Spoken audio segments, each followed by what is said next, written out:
dengan pameran karya.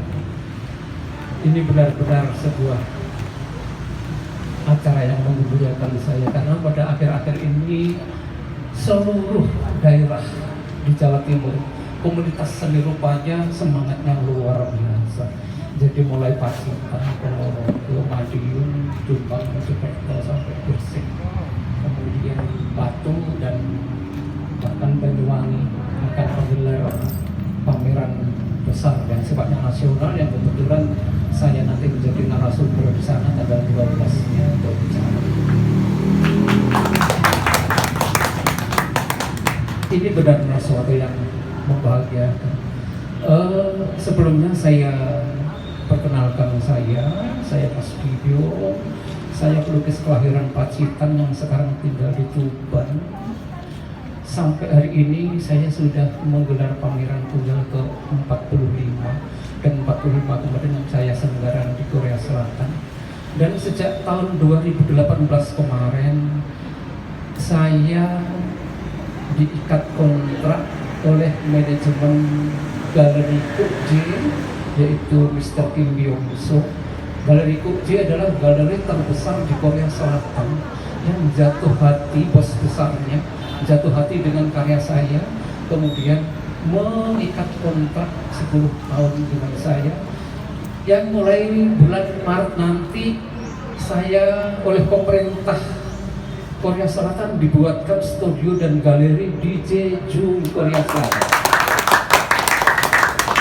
Dari Jeju itu diharapkan oleh Mr. Kim menjadi start untuk pameran ke Jepang, Beijing, di negara-negara Asia Tenggara, kemudian nanti gongnya insya Allah di Tina Gallery New York, Amerika Serikat.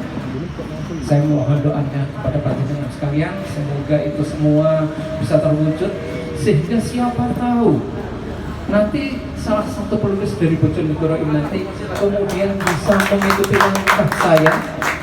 Kemudian nanti kalau misalnya panjenengan ke Korea Selatan tidak perlu lagi bingung soal menginap di mana, karena di studio saya disiapkan 3 kamar. Jadi selain untuk saya ada 2 dipersiapkan untuk kolektor dan sahabat yang datang ke Korea. Demikian. Dan yang menggembirakan saya pada hari ini, rekan-rekan Bojonegoro menyelenggarakan pameran dengan jumlah yang begitu besar. Ini namanya jangan tergesa puas, teman-teman. Justru dari sini saya berharap pemerintah daerah Bojonegoro mulailah kemudian memikirkan tentang tempat yang representatif untuk galerinya teman-teman. Ini yang saya harapkan. Kalau misalnya daerah Bojonegoro nanti punya galeri khusus untuk karya teman-teman, ini nanti setiap ada tamu dari daerah, tamu dari luar negeri misalnya, bisa kita suguhkan ke galeri teman-teman. Dan seperti yang saya sampaikan juga di Palembang kemarin, di hadapan Bupati dan jajarannya bersama teman-teman di Palembang kemarin, betapa luar biasanya seandainya setiap investor masuk ke Bojonegoro mau bikin hotel atau bikin kantor, kemudian dari pihak pemerintah daerah mewajibkan ruang hotel atau ruang bank atau ruang kantor apa itu diisi oleh karya-karya teman Bojonegoro. Wajib. Jadi kalau misalnya hotelnya berapa kamar, ini wajib membeli karya seniman Bojonegoro. Di samping pemerintah daerah juga menyiapkan ruang pamer. Ini luar biasa kalau ini bisa terjadi, bisa terwujud. Betul. Karena yang saya lihat dari perkembangan seni lukis di Korea Selatan, mengapa bisa begitu luar biasa? Itu tidak lepas dari perhatian pemerintah di sana. Di Korea Selatan tuh kalau ada pelukis dari Jeju misalnya, itu pelukis ini dipersulit untuk pindah ke kota lain karena ini aset. Dan luar biasanya di Jeju dan di kota lain, di Busan, di Seoul, itu kesadaran untuk membuat galeri bagi karya-karya rekan-rekan di sana ini sudah sangat tertata, dan harga juga pihak galeri yang menentukan, sehingga di Korea itu saya rasa bisa ditransfer, diwujudkan di sini, bahwa pasar ini yang menentukan adalah pihak galeri.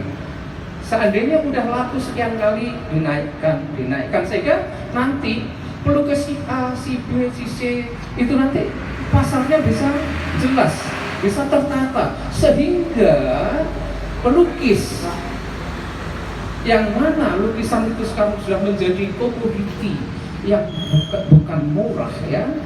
Seorang Mas Tiga yang tinggal di Tuban saja kemarin, Pak Niko Avinta, Kapolda Jawa Timur, memberi 1 miliar lukisan saya. Ini saya ingin bahwa apa yang terjadi ini menjadi support bagi teman-teman. Jadi teman-teman juga jangan hanya menuntut. Pemerintah harus seperti apa yang saya sampaikan tadi, membuat tempat yang representatif untuk karya-karya panjenengan sekalian. Tetapi panjenengan juga harus menunjukkan sportivitas, perhatian juga kepada pemerintah daerah. Seandainya pemerintah butuh, Mas, iki penataan kotanya piye, jangan segan-segan untuk menyumbangkan pikirannya. Syukur-syukur kemudian panjenengan si seniman-seniman yang kreatif ini ada kedekatan dengan pemerintah daerah, sehingga pemerintah daerah butuh, Mas, iki enaknya piye, Mas, taman ini piye, enaknya, indahnya bagaimana, itu panjenengan harus dengan legowo menyerahkan pemikiran panjenengan untuk daerah panjenengan sendiri demi kebaikan bersama. Begitu. Ini yang saya harapkan juga ketika saya membuka pameran di Gresik, kemudian di Sidoarjo kemarin, kemudian nanti tanggal 30 saya membuka di Mojokerto. Ini akan saya sampaikan. Jadi nanti setiap daerah itu kalau bisa tertata itu luar biasa. Jadi antara seniman, sang kreator dengan pihak pemerintah daerah itu nanti punya hubungan, kesinambungan, bukan persoalan berapa yang panjenengan terima. Pikiran panjenengan serahkan dengan ikhlas, maka pihak pemerintah daerah nanti pasti memberi imbangan yang pantas untuk panjenengan sekalian. Perlu diketahui, sekali lagi saya sampaikan, lukisan sekarang itu sudah menjadi aset yang luar biasa. Jadi dengan semangat yang sedemikian, dengan jam terbang panjenengan, sudah selayaknya pelukis itu sudah harus bisa hidup makan dengan karyanya. Jadi kalau misalnya pada zaman dulu ada pepatah, bercintalah dengan pelukis, menikahlah dengan saudagar kaya, maka panjenengan harus bisa merubah itu. Jangan ragu-ragu menikah dengan pelukis, karena mereka bisa juga kaya saudagar. Jadi panjenengan sendiri harus bisa merubah, sehingga calon mertua pun sudah tidak ragu-ragu lagi untuk akan menjadi mertua bagi calon pelukis, karena pelukis itu karya sudah bisa menghidupi panjenengan.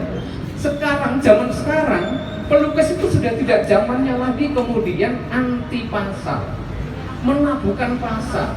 Itu adalah pembodohan. Pelukis itu idealnya, pelukis ideal itu yang pelukis yang bisa hidup dari karyanya. Untuk hal itu yang perlu panjenengan ketahui, dan hampir pelukis di seluruh Indonesia itu ada 3 hal yang mereka tidak pahami. Karyanya hebat-hebat, tetapi tidak bisa hidup dari karyanya. Karena mengapa?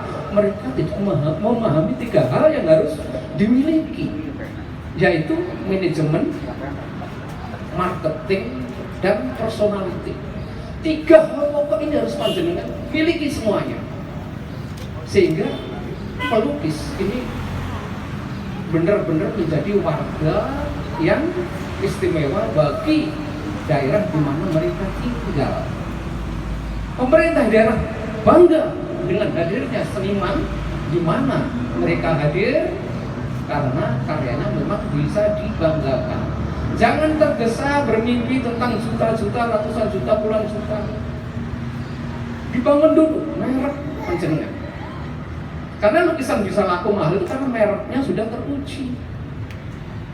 Pak Niko Afinta sampai berani membeli 1 miliar karya Mas Dibyo karena Pak Niko sudah tidak asing dengan di telinga beliau tentang Mas Dibyo itu siapa dan bagaimana. Seperti itu. Begitu juga kolektor-kolektor Mas Dibyo yang lain. Mereka yakin, percaya, tidak ragu-ragu untuk mengoleksi karya Mas Dibyo karena sudah yakin Mas Dibyo memang mereknya sudah terpercaya. Aku membeli sudah tidak lagi membuang uang sia-sia. Seperti itu. Jadi nanti kalau misalnya di dalam pameran ini ada yang terjual, jangan tergesa bangga, ya. Tetapi anggap bahwa itu adalah beban untuk panjenengan. Jangan sampai orang yang membeli lukisan panjenengan itu membuang uang sia-sia. Jadikan karya yang terbeli ini adalah investasi yang menarik, sehingga itu nanti akan menular kepada pecinta-pecinta karya yang lain. Saya yakin di Bojonegoro itu pengusaha itu tidak sedikit. Kalau misalnya panjenengan bisa luwes dengan pemerintah daerah, kemudian pemerintah daerah menata, aku yakin nanti pengusaha-pengusaha akan tertular kemudian bikin galeri. Begitu. Semoga ini bisa terwujud. Demikian dari saya. Semoga pameran ini nanti berhasil, lancar semuanya. Dan satu pesan saya, jangan tergesa merasa puas karena bisa pameran seperti ini pada saat ini di Bojonegoro. Anggap ini adalah langkah awal untuk langkah panjenengan berikutnya. Semoga di antara panjenengan ada yang mengikuti jejak saya, kemudian bisa melangkah ke lebih jauh lagi dan dipercaya oleh penggemar lukisan lebih jauh, lebih luas lagi. Saya rasa demikian dari saya. Terima kasih atas waktu yang diberikan, dan kepada Mas siapa? Hoki ya, terima kasih sekali atas undangannya. Aku sangat terhormat Mas. Sungguh pun tidak ada undangan secara resmi, tapi aku diberitahu sudah merupakan kebahagiaan bagi saya, dan Tuban Bojonegoro tidak jauh. Panjenengan sekalian kalau ingin melihat galeri saya persilahkan. Kebetulan galeri saya tahap 1, 2 udah selesai, udah bisa dikunjungi. Saya rasa demikian dari saya. Terima kasih, selamat sukses untuk panjenengan sekalian.